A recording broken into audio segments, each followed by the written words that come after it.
Hello শিক্ষার্থী বন্ধুরা, আশা করি তোমরা সবাই অনেক অনেক ভালো আছো। গুচ্ছধিভুক্ত 24টি বিশ্ববিদ্যালয়ের দ্বিতীয় মেরিটের রেজাল্ট প্রকাশিত হয়েছে। হয়তো অনেকে চান্স পেয়েছো, আবার অনেকে চান্স পাওনি। যারা চান্স পেয়েছো তারাই বা কি করবে, আর যারা চান্স পাওনি তাদের বা কি করণীয় রয়েছে, আজকের এই ভিডিওতে মূলত সেই বিষয়টা নিয়ে তোমাদের সাথে কথা বলবো। যে সকল শিক্ষার্থী গুচ্ছ 24টি বিশ্ববিদ্যালয়ে চান্স পাওনি, তোমাদের একটাই করণীয়, অপেক্ষা করতে হবে তৃতীয় মেরিটের জন্য। দ্বিতীয় মেরিটে যাদের চান্স হয়নি, তৃতীয় মেরিটে তোমাদের কিন্তু চান্স পাওয়ার সম্ভাবনা আসতে পারে, তবে প্রতিযোগিতা কিন্তু তার থেকেও বেড়ে যাবে। কারণ আসন তোমার সীমিত হয়ে গিয়েছে, এখন খুব কম সংখ্যক শিক্ষার্থী কিন্তু ভর্তি হওয়ার জন্য সুযোগ পাবে। হতাশ হয়েও না, অপেক্ষা করো তৃতীয় মেরিটের জন্য। এমনও হতে পারে তোমার চান্স হয়েও যেতে পারে। তবে যেহেতু প্রথম মেরিটে অধিকাংশ আসন পূরণ করে নিয়েছিল, দ্বিতীয় মেরিটে কিন্তু আরো অনেক আসন পূরণ হয়ে গিয়েছে। এখন কোনো শিক্ষার্থী ভর্তি বাতিল করলে, অথবা কেউ যদি ভর্তি না হয়, যে অন্যান্য পাবলিক বিশ্ববিদ্যালয়ে সে ভর্তি হয়ে আছে এবং গুচ্ছে সে সাবজেক্ট চয়েস করেছিল এবং তার দ্বিতীয় মেরিটে তার মেধা তালিকা চলে আসছে, তো সেই ক্ষেত্রে ওই সকল শিক্ষার্থী কিন্তু ভর্তি হবে না, আসন কিন্তু ফাঁকা থাকবে।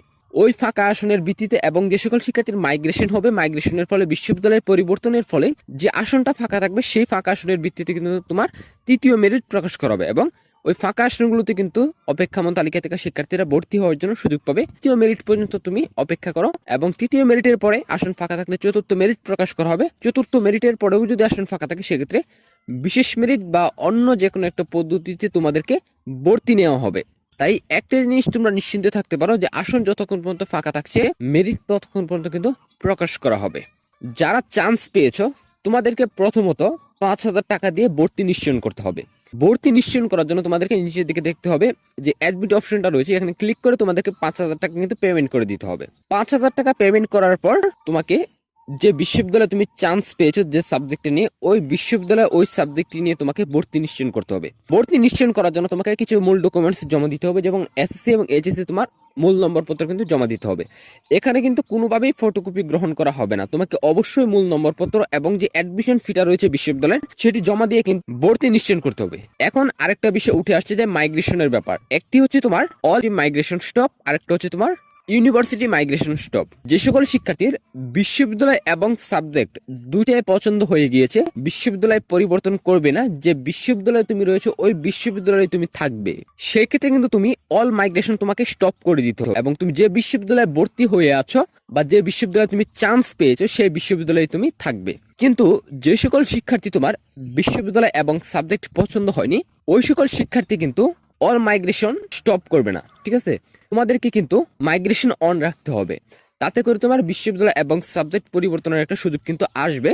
এবং তোমরা জানো যে মাইগ্রেশনের ফলে যে তুমি যে সাবজেক্ট চয়েস লিস্টে সাজিয়েছিলে, সেই চয়েস লিস্টের উপরের দিকে যে সাবজেক্টগুলো রয়েছে, সেই সাবজেক্টগুলো কিন্তু আসার সম্ভাবনা রয়েছে। মাইগ্রেশনের ফলে কিন্তু তোমার ভালো সাবজেক্ট আসার কিন্তু একটা সম্ভাবনা রয়েছে। আবার যে সকল শিক্ষার্থী তোমার বিশ্ববিদ্যালয় পছন্দ হয়ে গিয়েছে কিন্তু সাবজেক্ট পছন্দ হয়নি, তুমি যদি এই বিশ্ববিদ্যালয়ে থাকতে চাও, সেক্ষেত্রে তুমি ইউনিভার্সিটি মাইগ্রেশনটা তুমি স্টপ করে দিবে। তাতে করে তুমি যে বিশ্ববিদ্যালয়ে ভর্তি হয়ে আছো, ওই বিশ্ববিদ্যালয়ে তোমার সাবজেক্ট পরিবর্তন হবে, কিন্তু বিশ্ববিদ্যালয়ের পরিবর্তন হবে না। এবং সাবজেক্ট যে পরিবর্তন হবে এরকম না, আসন ফাঁকা থাকার সাপেক্ষে তোমার মার্কের উপর ভিত্তি করে কিন্তু এই মাইগ্রেশনটা চলমান থাকবে। তাই সবকিছু ঠিকঠাক থাকলে অবশ্যই তুমি যে বিশ্ববিদ্যালয়ে ভর্তি হয়ে আছো, ওই বিশ্ববিদ্যালয়ে কিন্তু তোমার সাবজেক্ট পরিবর্তন হবে।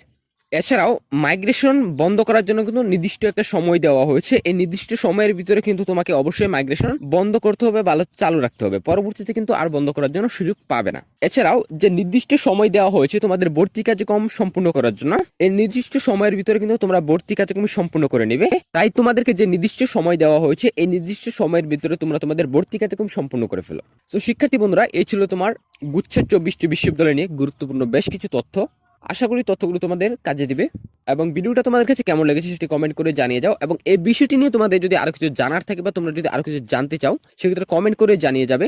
তো শিক্ষার্থী বন্ধুরা, আজকের মতো এই পর্যন্তই। দেখা হচ্ছে তোমাদের সাথে আগামী নতুন কোনো ভিডিওতে। ততক্ষণ পর্যন্ত সবাই ভালো থাকো, সুস্থ থাকো।